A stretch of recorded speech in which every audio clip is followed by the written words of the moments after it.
అండమాన్ నికోబార్ ఐలాండ్లో ఒక యుద్ధ బేస్ ఏర్పాటు చేయడం, ఆయుధ తయారీ బేస్ ఏర్పాటు చేయడం, అలాగే అక్కడ టూరిజం ప్లాంట్స్, ఇండస్ట్రియల్ డెవలప్మెంట్, వీటన్నిటికీ పర్యావరణ అనుమతులు కావాలి. ప్రభుత్వం కూడా కేంద్ర ప్రభుత్వం, మోడీ ప్రభుత్వమే ఉంటుంది, రాష్ట్రంలోనూ వాళ్ళదే ఆధిపత్యం ఉంది. కాబట్టి మెగా ఎయిర్పోర్ట్ ప్రాజెక్టుకి ఎన్విరాన్మెంటల్ క్లియరెన్స్ వచ్చేసింది.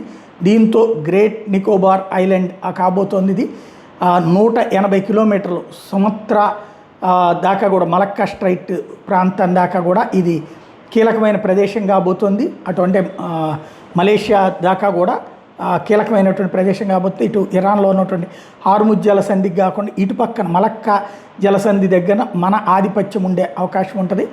అలాగే 13.5 లక్షల పాసింజర్స్ని నిరంతరం మూవ్ చేయగలిగినటువంటి కెపాసిటీ ఉన్నటువంటిది. 4 ఫేజులు పడుతుంది. ఓవరాల్గా 2075 దాకా పడుతుంది.